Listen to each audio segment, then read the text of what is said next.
As a child, my parents always told me you could be whatever you want to be. You could do whatever you want to do. And, you know, that office, that position, the highest office on the face of the earth, it was something I heard my parents saying it, but I didn't totally believe it. Yet I went out in the world and I carried myself and I held my head high and I stood there and I looked people in their eyes and I talked to people as if I was deserving of everything that this planet has to offer. I really want to say to children out there and to people who are watching, Confucius said one time, he who says he can and he who says he can't are both usually right. I'm motivated by fear. Fear of fear. I hate being scared to do something. It's very simple. This is what I believe, and I'm willing to die for it. I hated being scared, you know, that I didn't want to even take the meeting. I just hated that being scared to do something.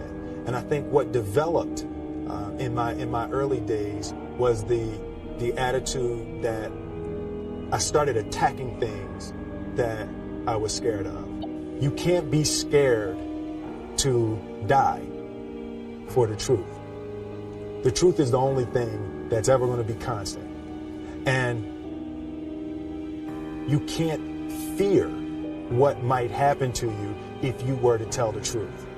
Because what happens to you if you don't tell the truth is worse than telling the truth will ever be.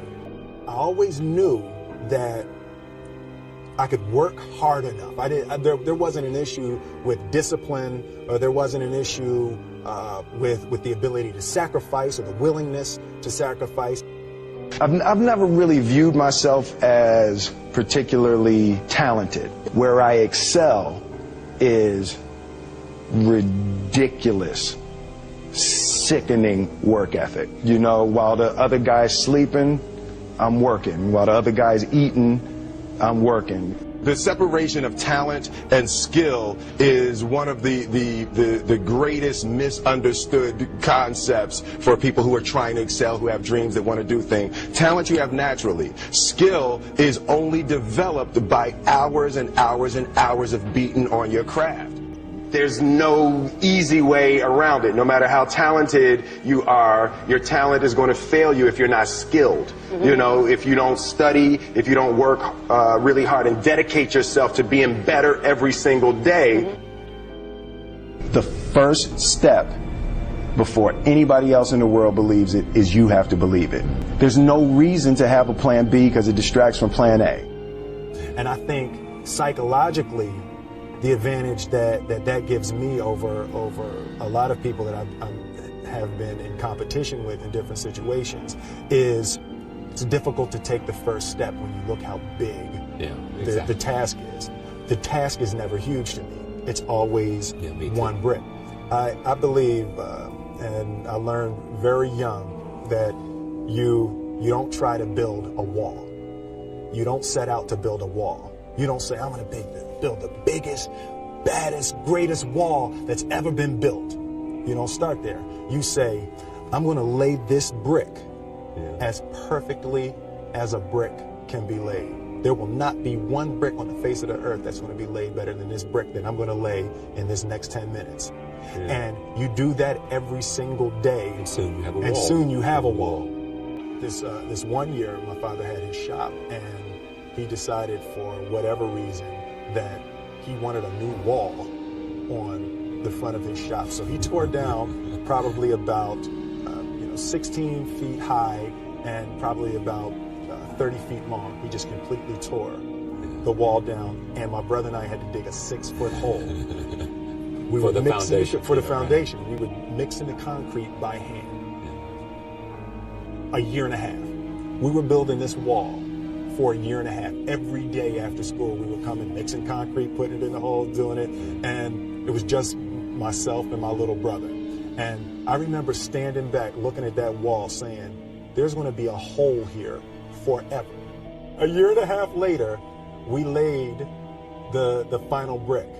And my father stood back with my brother and I know he planned this. He says he didn't, but I know he had been planning this and writing this for his for the past 2 years.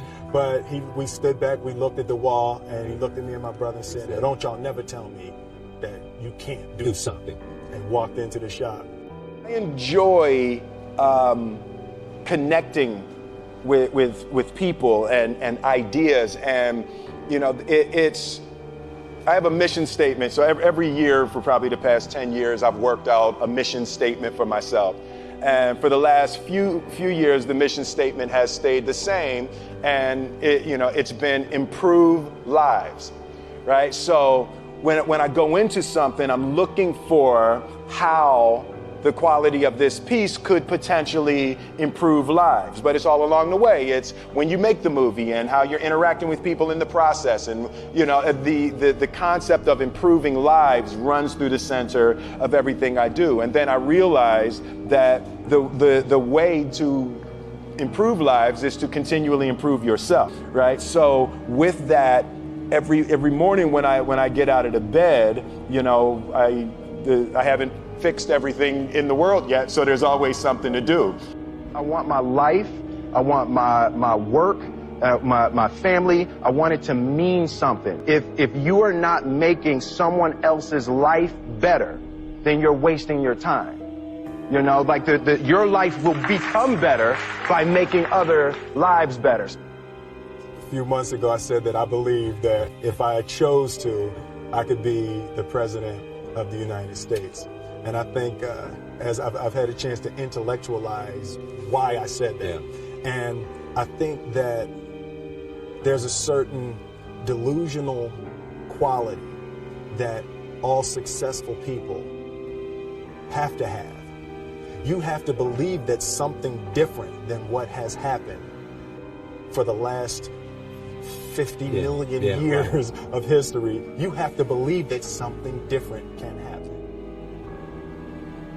The one thing that I truly tried to communicate in the interpretation of Ali is the complex simplicity of greatness, and how greatness is not this wonderful, esoteric, elusive, God-like feature that only the special among us will ever taste.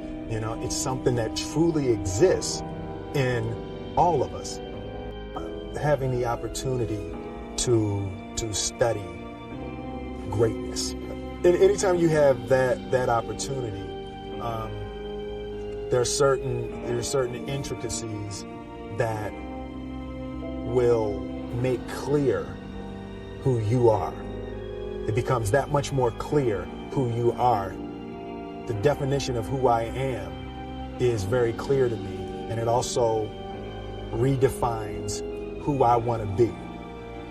In that, I know for a fact that I'm stronger than I thought I was.